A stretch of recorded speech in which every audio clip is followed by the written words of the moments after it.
L'Égypte se place pour le monde au premier plan de l'actualité. Le procès des diplomates français est un exemple. À nos yeux, le problème important est la nationalisation des biens suisses. Une équipe de Continent sans visa s'est rendue au Caire et elle a pu obtenir une interview du chef de l'État égyptien, le colonel Nasser, qui l'a reçu au palais de Koubé. Les moyens d'information sont tels aujourd'hui que grâce à la télévision, un chef d'État accepte d'exposer publiquement son point de vue. C'est dans cette optique qu'il faut concevoir cette interview. M. Wahlen, au cours d'un exposé fait devant le Conseil national, estime la part des avoirs suisses atteints par les mesures de nationalisation entre 60 et 70 millions de francs. L'estimation de M. Nasser est de beaucoup inférieure. Ce que dit dans cette interview le chef de l'État égyptien n'implique que lui-même et son gouvernement. Le point de vue de la Suisse vous est suffisamment connu pour que nous n'ayons point à y revenir. Il s'agit d'un exposé. Le reste de la discussion appartient aux diplomates. Monsieur le Président, avant de parler des problèmes qui concernent la Suisse, nous aimerions saisir l'occasion qui nous est offerte pour vous demander quel est l'état de vos relations avec le monde communiste d'une part et le monde occidental d'autre part. En ce qui concerne nos relations avec les pays communistes, je peux dire qu'elles sont bonnes.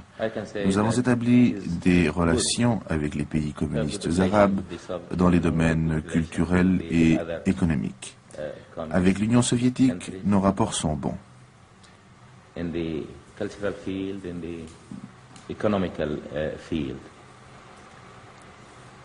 And our relations is friendly. Bien sûr, avec les pays occidentaux, nos relations varient. Avec les États-Unis, elles sont bonnes. Nous coopérons. Nos relations sont normales. Ces dernières semaines, il y a eu dans la région des soupçons quant aux intentions britanniques par suite des mouvements d'armée des forces armées britanniques.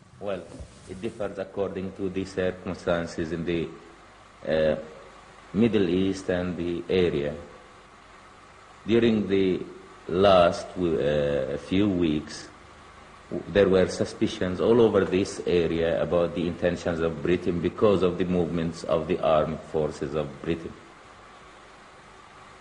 And so all the people were, toute la nation a craint une intervention britannique et a craint que la Grande-Bretagne ne soutienne certains milieux, certains pays. Britain supporting some circles in some countries. So with Britain it differs according Ainsi, en ce qui concerne la Grande-Bretagne, nos relations varient selon les circonstances. Of course, is well known from the time of Suez. Avec la France, comme on le sait depuis l'époque de Suez, depuis l'agression menée contre nous en mars 1956, nos relations ne vont pas bien. Il y a eu la question algérienne, puis la fourniture d'armes à Israël par la France, toutes sortes d'armes, avions, tanks, etc. Puis il y a les émissions secrètes contre nous, dénommées Égypte libre, et qui recouraient aux services d'Égyptiens qui faisaient partie de l'ancien régime et dont quelques-uns ont été traduits en tribunal pour corruption avant la Révolution. In front of the courts after the revolution because of corruption. Well, with the other countries, avec les autres pays, l'Italie, l'Allemagne, tous les autres pays, nos relations sont bonnes dans les domaines économiques, politiques et culturels. Les diverses mesures de nationalisation qui ne sont allées qu'en augmentant sans cesse ces derniers mois ont été plutôt mal jugées à l'étranger. Comment justifiez-vous ces nationalisations et qu'en attendez-vous en ce qui concerne le développement économique de votre pays? Well, dans notre pays, nous avons souffert de la colonisation, du féodalisme, de la domination capitaliste. C'est pourquoi on nous appelle pays sous-développés. That's why we were called underdeveloped country. After the revolution, which began by 1952, après la révolution qui a commencé en 1952, nous avons commencé un plan de développement du pays afin de doubler notre revenu national. We were able to double our national income during the last 10 Nous avons été en mesure de le faire au cours des 10 dernières années et nous avons fait passer le revenu par habitant de 30 à 52 livres. Maintenant, nous avons l'intention de doubler encore notre revenu au cours des 10 prochaines années. Si un pays comme le nôtre veut atteindre ses buts, il lui est impossible de travailler lorsque toute la richesse du pays est entre les mains de 2 ou 3% de la population et que les autres ne gagnent rien.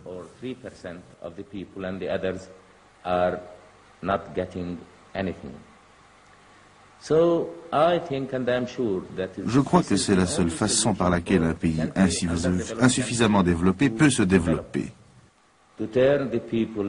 Libérer les gens de la féodalité, leur donner la liberté, leur accorder leurs droits, les libérer de la domination capitaliste représentée par quelques personnes, dont quelques-unes sont corrompues, c'est cela la nationalisation.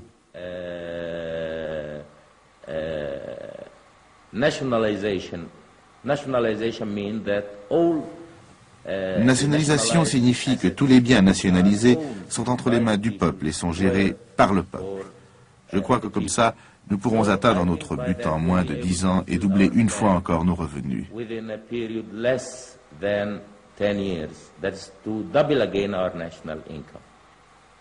Ne craignez-vous pas que les entreprises nationalisées n'obtiennent, maintenant qu'elles vont être dirigées par des fonctionnaires, des résultats financiers inférieurs?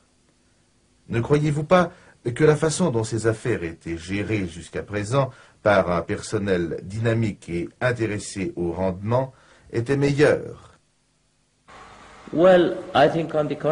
Au contraire, je crois que le revenu de beaucoup de ces biens s'accroît.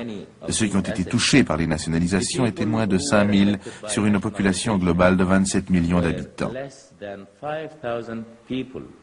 From the total amount of our population, which is 27 million people. Those who were affected by nationalization, by land reform, and the amount of the money was about 500 million pounds. En ce qui concerne la nationalisation et la réforme agraire, la somme totale impliquée était de 500 millions de livres, qui étaient entre les mains de 5000 personnes sur une population totale de 27 millions d'habitants.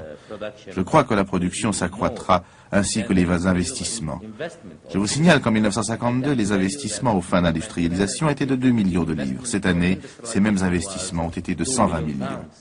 This year, the investment for industrialization is 120 million pounds. Monsieur le Président, historiquement, la Suisse n'a jamais eu de différend avec l'Égypte. Les Suisses étaient prêts à contribuer au développement de l'Égypte et à son équipement sur des bases réciproques de profit. Comment expliquez-vous que nos relations se soient détériorées? Nous n'avons en fait aucune intention d'avoir une querelle avec la Suisse ou de prendre quelque mesure que ce soit qui pourrait établir de mauvaises relations.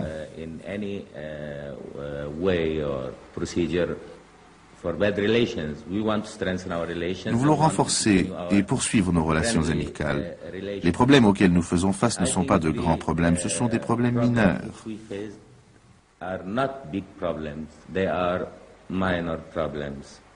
Le premier problème a été celui des nationalisations qui ont été effectuées en juin dernier.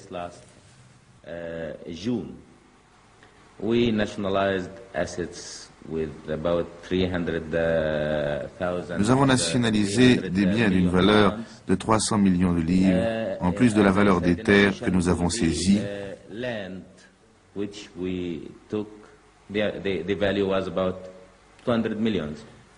Qui valait environ 200 millions de livres. La valeur des biens suisses que nous avons saisis était de 1 million. Et leur valeur marchande de 1,5 million.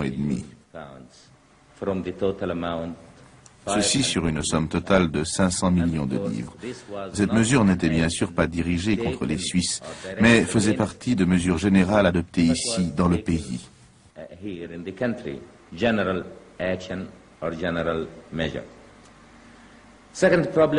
Le deuxième problème a été celui du comité commercial français.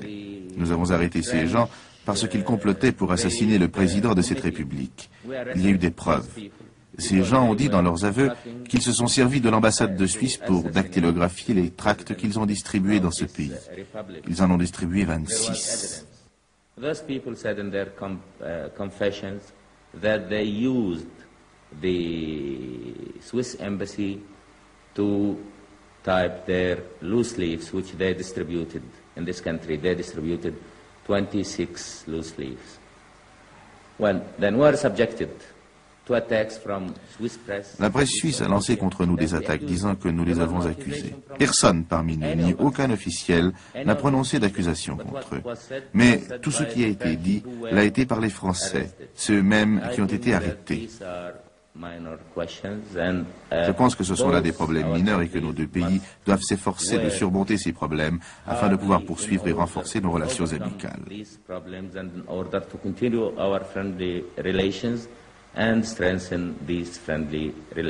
Mais, Monsieur le Président, le chef du département politique fédéral, Monsieur Wahlen, a déclaré récemment que selon une estimation prudente, la part des biens suisses nationalisés serait bien plus importante que ce que vous venez de nous dire. Ne pensez-vous pas qu'il serait utile que les représentants de nos deux pays se réunissent pour faire une estimation plus exacte de l'importance de ces biens? Nous n'avons évidemment aucune objection, mais nous devons rassembler les informations et toutes les données. Ce que j'ai dit, c'est que la valeur de ces biens était d'environ 1 million de livres et que leur valeur marchande était d'environ 1,5 million. S'il y a un désaccord, il y a une possibilité d'accord. Alors il semble que vous avez l'intention d'indemniser les gens que vous avez expropriés. Évidemment, nous les indemniserons. Cela fera l'objet de discussions et d'accords. Ces compensations, ce sont des bons du Trésor qui ne sont valables qu'en Égypte. Or, si nos concitoyens sont obligés de rentrer dans leur pays, c'est en Suisse qu'ils auront besoin de leur argent. Oui, bien sûr, cela sera réglé. Mais il y a encore le problème de nos concitoyens qui désirent rentrer en Suisse et qui ne peuvent obtenir des autorités égyptiennes leur visa de sortie. En ce qui concerne ceux qui ont été touchés par les nationalisations, il est des cas où nous devons avoir d'eux des informations sur leurs biens ou sur des questions semblables. Mais en décembre dernier, j'ai dit que tous ceux qui désiraient quitter le pays seraient libres de le faire. Depuis le mois de décembre, ils n'ont pas reçu leur visa. Peut-être, comme je vous l'ai dit, avons-nous besoin de renseignements au sujet de leurs biens. Informations or to have data about these properties. Vous savez que ce problème cause une grande émotion dans notre pays. La Suisse est un pays développé. Vous n'avez pas été soumis au colonialisme. Nous avons été soumis au colonialisme. Nous avons souffert du colonialisme. Nous avons subi l'occupation britannique pendant 75 ans. Nous pouvons maintenant nous débarrasser de l'occupation britannique. Nous avons le ferme dessein de construire notre pays. C'est là la différence entre vous et nous. Une dernière question, Monsieur le Président. Donc, vous pensez que la collaboration et la coopération entre nos deux pays est souhaitable et peut être poursuivie? Évidemment, nous n'avons aucunement l'intention d'être en mauvais termes avec quelque pays que ce soit. Nous avons de bonnes relations avec la Suisse et nous voulons les poursuivre et les renforcer. Inch'Allah.